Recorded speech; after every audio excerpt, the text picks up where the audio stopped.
लाल बहादुर शास्त्री पर सबसे अच्छा निबंध कैसे लिखें, आज हम आप लोगों को बताएंगे। चलिए शुरू करते हैं। तो सबसे पहले रूपरेखा लिखेंगे। रूपरेखा के अंतर्गत क्या क्या लिखना है? प्रस्तावना, लाल बहादुर शास्त्री का जन्म यानी जन्म के बारे में पूरी जानकारी, लाल बहादुर शास्त्री की शिक्षा, लाल बहादुर शास्त्री जी की शादी और बच्चों के बारे में, लाल बहादुर शास्त्री जयंती का उत्सव यानी उत्सव कैसे मनाते हैं, भारत के प्रधानमंत्री के रूप में लाल बहादुर शास्त्री जी द्वारा किए गए आर्थिक विकास कौन कौन से थे, और फिर इसके बाद उपसंहार। तो चलिए सबसे पहले प्रस्तावना को देख लेते हैं। तो लाल बहादुर शास्त्री का जन्म 2 अक्टूबर 1904 को हुआ था। हम सभी जानते हैं कि 2 अक्टूबर को गांधी जयंती भी होती है, यानी गांधी जयंती का कार्यक्रम देश भर में बहुत ही धूमधाम के साथ मनाया जाता है। लेकिन 2 अक्टूबर के दिन सिर्फ गांधी जयंती ही नहीं, लाल बहादुर शास्त्री की भी जयंती होती है। इस दिन लोग गांधी जी के विचारों के साथ शास्त्री जी के देश प्रेम और त्याग को भी याद करते हैं। 2 अक्टूबर का यह विशेष दिन हमारे देश के 2 महान नेताओं को समर्पित है, जो हम करोड़ों भारतीयों के प्रेरणा स्रोत हैं। फिर नेक्स्ट हेडिंग डालेंगे, लाल बहादुर शास्त्री का जन्म यानी जन्म के बारे में जानेंगे। तो लाल बहादुर शास्त्री का जन्म 1904 ईस्वी में उत्तर प्रदेश के मुगल सराय में हुआ था। कहाँ? उत्तर प्रदेश के मुगल सराय में 1904 में। ये ब्राह्मण परिवार के थे, यानी ब्राह्मण परिवार में जन्मे थे। इनके पिता का नाम मुंशी शारदा प्रसाद शास्त्री था। पिता का नाम मुंशी शारदा प्रसाद शास्त्री, और इनके पिता प्राथमिक विद्यालय में शिक्षक थे, इसीलिए उन्हें मुंशी जी कहते थे सभी लोग। बाद में उन्होंने राजस्व विभाग में क्लर्क की नौकरी कर ली थी। लाल बहादुर शास्त्री की माँ का नाम राम दुलारी था। माँ का नाम राम दुलारी। और लाल बहादुर परिवार में सबसे छोटे थे, इसीलिए इनको परिवार वाले प्यार से नन्हे कहकर बुलाया करते थे। क्योंकि सबसे छोटे थे इसलिए परिवार वाले इन्हें नन्हे कहा करते थे।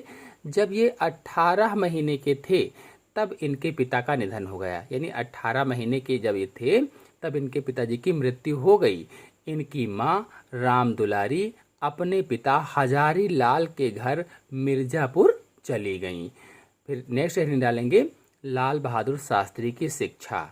तो ननिहाल में रहते हुए इन्होंने प्राथमिक शिक्षा ग्रहण की, क्योंकि मैंने अभी आपको बताया था कि जब इनके पिता का निधन हो गया तो इनकी माँ जो थी राम दुलारी, वह अपने पिता हजारी प्रसाद के घर मिर्जापुर चली गई, यानी ननिहाल में वो रह रहे थे। तो ननिहाल में रहते हुए इन्होंने प्राथमिक शिक्षा ग्रहण की। उसके बाद की शिक्षा हरिश्चंद्र हाई स्कूल और काशी विद्यापीठ में हुई।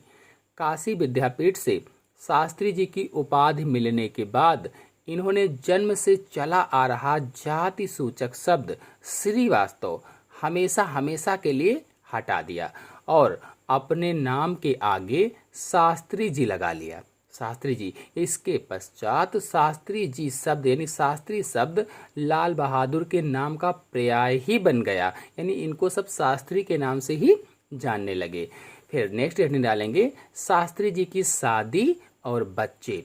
तो सन 1928 ईस्वी में उनका विवाह मिर्जापुर निवासी गणेश प्रसाद की पुत्री ललिता से हुआ। गणेश प्रसाद की पुत्री ललिता से। ललिता शास्त्री से उनकी 6 संतानें हुई। 2 पुत्रियां जिनके नाम कुसुम और सुमन थी, और 4 पुत्र हुए। पुत्र में हरिकृष्ण, अनिल, सुनील व अशोक। उनके 4 पुत्रों में से 2 अनिल शास्त्री और सुनील शास्त्री अभी हैं, शेष 2 दिवंगत हो चुके हैं।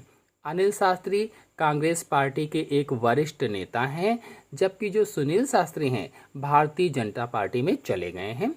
फिर नेक्स्ट हेडिंग डालेंगे, लाल बहादुर शास्त्री जयंती का उत्सव यानी कैसे मनाया जाता है। तो गांधी जयंती की तरह ही लाल बहादुर शास्त्री जयंती भी देश भर के विद्यालयों, कॉलेजों और कार्यालयों में मनाई जाती है। इस दिन विद्यालयों में एक ओर जहां कई बच्चे गांधी जी की वेशभूषा धारण करके आते हैं, वहां कई बच्चे लाल बहादुर शास्त्री का वेश धारण करके उनके प्रसिद्ध नारे जय जवान जय किसान का नारा लगाते हुए आते हैं। इसके साथ ही इस दिन कई सारी प्रतियोगिताओं का आयोजन भी किया जाता है। इस तरह से इस दिन विद्यालयों, कार्यालयों, आवासीय स्थानों तथा अन्य जगहों पर लाल बहादुर शास्त्री के सम्मान में कई कार्यक्रमों का आयोजन किया जाता है। फिर नेक्स्ट हेडिंग डालेंगे, भारत के प्रधानमंत्री के रूप में लाल बहादुर शास्त्री। तो पंडित जवाहरलाल नेहरू के अकस्मात निधन के पश्चात कांग्रेस के पार्टी अध्यक्ष ने अगले प्रधानमंत्री के रूप में शास्त्री जी के नाम का सुझाव दिया, जिस पर पार्टी के दूसरे नेताओं ने उनका समर्थन किया। इस प्रकार नेहरू जी की मृत्यु के बाद सन 1964 ईस्वी में लाल बहादुर शास्त्री भारत के दूसरे प्रधानमंत्री बने। 1964 से लेकर 1966 तक देश के प्रधानमंत्री रहे। अपने इस छोटे से कार्यकाल के दौरान उन्होंने कई कठिन परिस्थितियों का सामना किया, लेकिन अपने नेतृत्व, कौशल और आत्मविश्वास से उन्होंने हर बाधा को पार करने में कामयाबी हासिल की। फिर नेक्स्ट हेडिंग डालेंगे, शास्त्री जी द्वारा किए गए आर्थिक विकास। शास्त्री जी ने अपने कार्यकाल के दौरान देश की तरक्की और खुशहाली पर विशेष ध्यान दिया। उन्होंने देश में दुग्ध उत्पादन बढ़ाने के लिए कई प्रयास किए। इसके लिए उन्होंने गुजरात में स्थित अमूल कोऑपरेटिव को बढ़ावा देने के साथ ही देश में राष्ट्रीय दुग्ध विकास बोर्ड का गठन किया। उनके ही शासनकाल में देश में फूड कॉरपोरेशन की स्थापना हुई।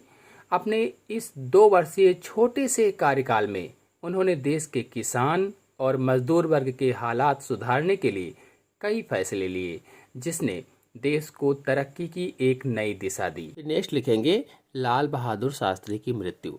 तो ताशकंद समझौते पर हस्ताक्षर करने के बाद उसी रात लाल बहादुर शास्त्री का संदिग्ध परिस्थितियों में निधन हो गया। यानी जब ताशकंद समझौता हो गया, उस पर हस्ताक्षर हो गए, तो उसी रात को संदिग्ध परिस्थितियों में इनका निधन हो गया। लेकिन सरकार की तरफ से बताया गया कि इनका निधन हार्ट अटैक से हुआ है। 11 जनवरी 1966 की रात को देश के तत्कालीन प्रधानमंत्री लाल बहादुर शास्त्री की मृत्यु हुई थी। कब हुई? 11 जनवरी 1966 की रात को संदिग्ध परिस्थितियों में। फिर हेडिंग डालेंगे, उपसंहार। तो शास्त्री जी ने एक प्रधानमंत्री के साथ ही स्वाधीनता सेनानी के रूप में भी देश की सेवा की। यही वजह है कि हर भारतीय के हृदय में उनके लिए इतना सम्मान है। देश के किसान और सैनिक के प्रति उनका सम्मान उनके जय जवान जय किसान के नारे में झलकता है। यही कारण है कि उनका यह नारा आज भी इतना प्रसिद्ध है।